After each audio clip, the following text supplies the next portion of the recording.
I made a mistake of telling my family I was doing a 24-hour water fast, and all I got was how dangerous it is, and after that, a lot of laughs and making fun of me. Pro tip: don't tell your family you're fasting unless they ask you, and keep your answers straightforward, instead of trying to explain the benefits. I've noticed some human beings can act rather jealous when you try to look after your health. I'm super excited. I believe that I can finally help heal my body with fasting. I'm definitely gonna fast and head for a healthy immune system. I believe I found this channel as an answer to prayer. God will lead you. I'm very thankful. Thanks heaps. I jumped straight into a 7-day fast. It was surprisingly easy. Saved money, didn't have to cook, no dishes to wash, absolute bliss. This is gonna change my life. I've got a lot of extra kilos and have some health issues, so I'll be doing a lot more fasting from now on. What a great guy this doctor is. Sodium, your magnesium is also probably low.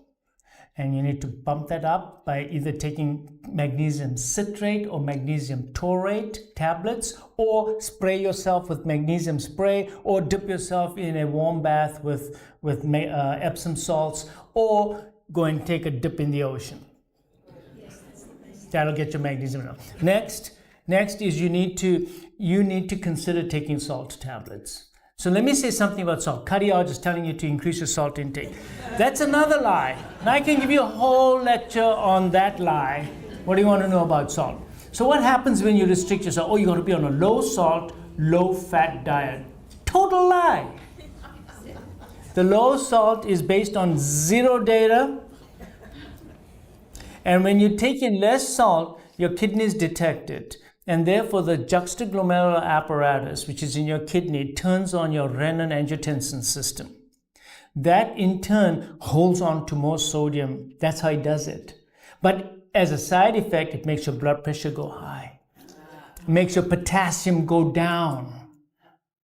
I can tell you my blood pressure has gone down since I started. Yeah, because when you cut out all that salt, your blood pressure will inevitably come down. But it has other side effects. See? So, one is we want to make sure that you're not getting vasoconstricted so much. And that's why you're getting all these symptoms. It's your salt, potassium, magnesium, and you have microvascular vasoconstriction because you've probably got high renin-angiotensin system in your body. I would definitely increase my salt intake. Definitely. You need to be salting your food or take a salt tablet once a day.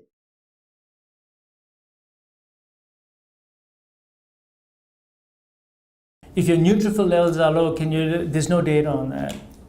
But I can tell you that after a prolonged fast, the new neutrophils that will come in because of the bone marrow kicking in will be better. So that when you have a low level, the ones that will be there will be better and stronger and be able to do the job that they're supposed to do. So higher quality.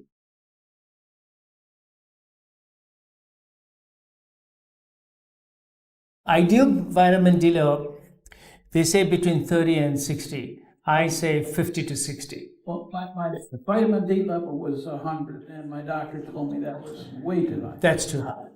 That's too high. At 100, you want that because that may actually hurt you. You see, okay, very good point.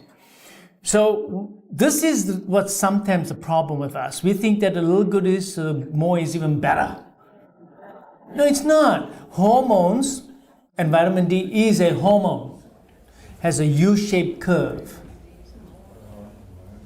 So that at small levels, it's going to harm you, mid levels is good for you, high levels will harm you. So it's a U-shaped curve. So you need to cut back on your vitamin D intake. So if you're on supplements, for the next few months, don't take any. And then 3 months later, do another vitamin D level on you. You must get that vitamin D level down. That is why if you're going to start your supplements, you need to do a vitamin D level. A vitamin D level only costs $14. Unless you go to Quest.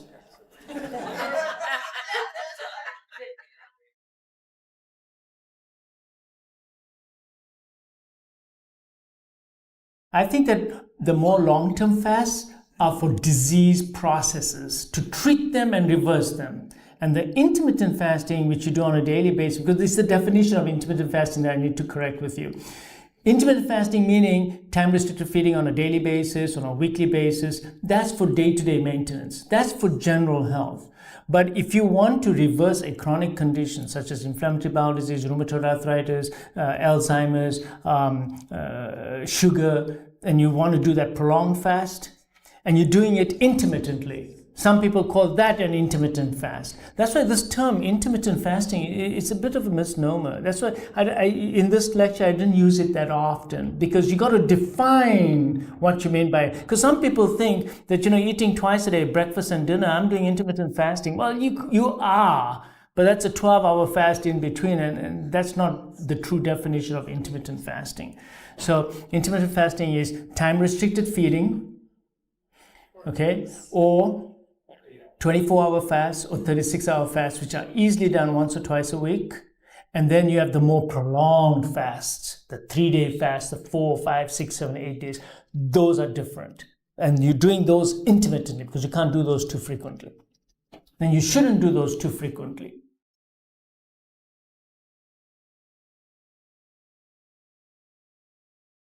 That's a great question. And look, it's going to be, unless you own a farm and you just go out there and do your own slaughter, it's going to be very hard to find the right type of meat today and animals. I agree with you. So I think you need to be a little careful. But in the overall scheme of things, when you're boiling it, you're going to denature some of those bad things. So overall, I don't think it'll be a problem. And there's not that much concentration of toxic things that go into the bone. More toxic things go into the liver because it's stored there, and detoxification occurs in the liver. So if an animal source is suspect, I wouldn't eat their fatty things, which is the liver. Now, there is some fat in the bone marrow. I understand that. But overall, no, I haven't read much about toxicity from bone. I wouldn't worry about it. So is there a particular animal we should be using for the bone broth? People use chicken, they use mutton, they use goat, they use beef. It really doesn't matter. Okay. Any one of those is okay. You see, inevitably, you're always going to get some toxins these days. Whether you like it or not, there's some toxins are going to get into. That is why you need a daily prevention program. That's what I'm telling all of you. Number one, don't eat fish more than twice a week. Number two, stop poisoning yourselves by putting estrogen disruptors on your skin every day, by putting creams. I need creams. Oh, wait a second, I don't have cream deficiency. Why are you doing it? Why are you estrogenizing yourself? Already we have a nation of estrogenized men and women. So what's happened is that sperm counts have gone down, fertility rates have gone down, cancer rates have gone up, partly because of estrogenization. We've been an estrogenic society. And this all comes from the environment. And not only that, but it comes from the plastics, the phthalates. Please do not put plastics in your food by cooking in those utensils or heating them in microwaves that are not suitable for that. And try not to take any foods that have been put in plastics, basically. And water also is very suspect. The BPH you should all avoid as well.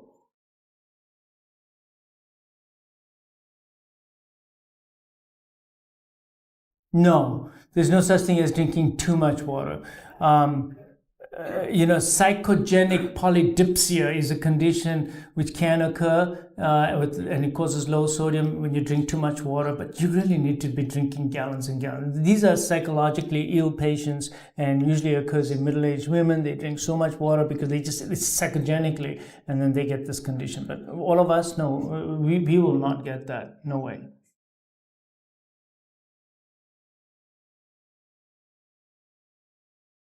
I think the monk fruit is okay for sugar. It has not been shown to cause a very high increase in your insulin level. And as far as the first part was about the nut-based milk. Yeah, I get asked that a lot. And look, the way I look at it is, how many generations ago was that I said? They didn't have a grinder, okay? They didn't have a mixer. They didn't have all those things. I'm sorry. So, yeah, almonds are good for you, but eat them whole. But almond milk is processed. You don't need milk. You don't need milk, you don't need process, you don't need almond milk either. It's got a lot of omega-6 in it. And you got to make sure it's unsweetened. So it's got a lot of omega-6 in it, and it's processed. If you can do without it, do without it. Because I'm going to say something about all juices and all liquids that you make at home. When you eat a nut or any vegetable, already it's getting digested in your mouth. The mastication process is detected by your brain. The brain then sends out messages to GIP in your duodenum and the incretins in your intestine saying, hey guys, in 15 minutes it's coming. Get ready. And the levels start going up automatically. The body is superbly intelligent. Now what happens is you go and instead you didn't do all that and you just drank the milk. Didn't get a contact with your saliva. It went in as a job lot into your stomach and then poured itself through the pylorus into the duodenum, and GIP went shot up and your insulin levels shot up. So if you measure the insulin response after drinking that versus actually eating the same number of nuts, and I tell you, you cannot eat that many nuts, the response in your body is different. Go back to nature. You don't need it. The advertisements look great. The box looks great too.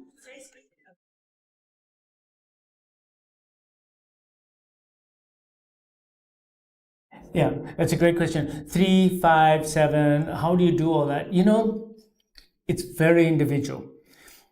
It depends on you, how much resilience you have, how much willpower you got, and how sick you really are, your determination that you want to do. And don't jump into a 7-day fast. You know, I tell people, look, take small steps first. Do the daily things, do the weekly things, and then maybe once a week do the 36-hour fast and see how you feel. Get to know your body again. Say, hello stomach, hello brain, how am I?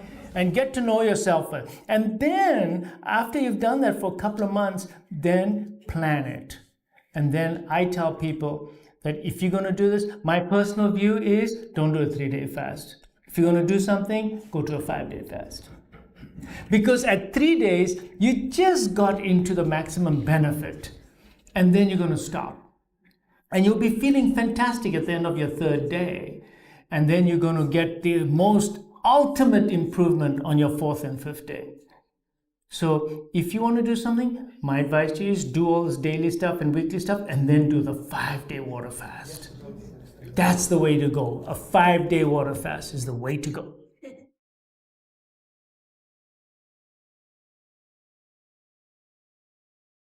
Oh, honey is fine. It's 60% fructose, 40% glucose. It's natural. The bees make it, and it's wonderful. But you know what? If I was in the wild, man, I'll never get up there. So maybe if someone dropped it and I got some honey once a year, I'm lucky. What I'm trying to say is that it's not an available natural product to you all the time. So what we do is we start using it every day. It's a rare thing to come across a honey thing in the wild, in the normal state. So yeah, I don't mind honey. I'll have it. I'll have it maybe once every 2 months. So don't use it every day. What I do use quite a lot of, and I know this is going to sound crazy, is bee pollen. Now, I love bee pollen. You put that with a little bit of food and you just put it on your cereal or whatever your probiotic. And you all should be on probiotics like kefir, because you're killing because antibiotics are killing your gut bacteria every day. So you should all do that. So that's what I use, but I don't use honey. Now, once in a while, I'll have honey, once every 2 months, but don't make it a regular thing. It's extremely high in fructose. So, and if you're going to take it, it's really literally 1/4 teaspoon.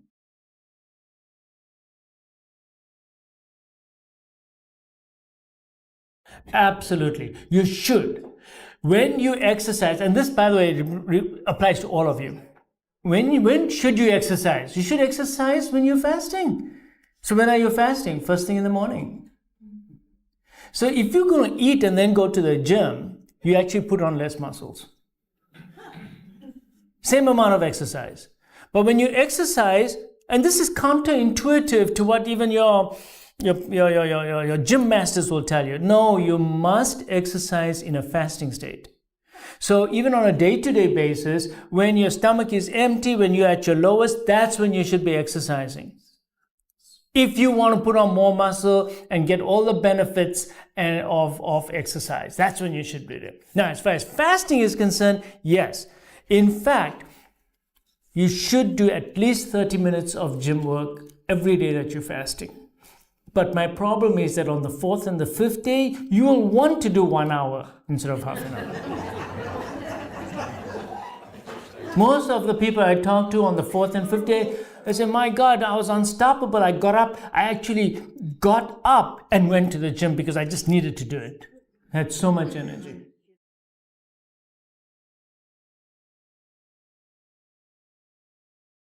A 7-day fast every 6 months. Every 6 months you do a 7-day fast, I'm telling you, you will become a different person. Your whole immune status will change. Your stem cells, which are your original blueprint, your birthright. Your stem cells are your birthright. That's your original template. Those cells will come into your system and your entire immunity will change. I would like you to come back and tell us a year from now, after doing 2 7-day fasts, how you felt. What did you do to your rheumatoid? I'm telling you, you'll have fantastic results. Fantastic results. You must try it though. Look, first of all, it doesn't cost anything. It's free. Fasting is free. Number 2, you don't have a gym. You don't have to go to the gym. You don't have to pay anybody. It's convenient. You do it on your own. And when you're doing this fasting, don't tell everybody because you'll get too much sympathy. Oh, shame, poor you know. He told you to fast. That's so uncivilized. So don't tell anybody. Tell your best friend, whoever's going to do it with you, and then just get on with it. Don't share it with anybody. Because that's what I find, that people who share this, oh my God, they don't help you. Keep it to yourself.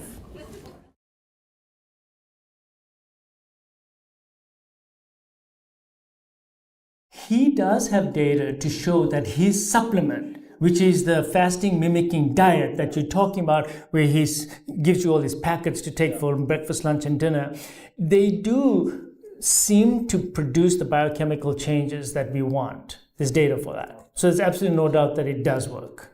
And I like it. But it's a supplement, it's man-made, and it costs a lot of money. Now, if you want to try that out, you do it and see how you feel. He has the recipe in the book. Yes, he has all the recipes in the book, so you can do it yourself too. But my advice is be on my common sense diet that I told you about, and then just do the water fast. There's nothing better than just a water fast. If you're going to fast, you just do a plain water fast. Nothing else, just plain water fast.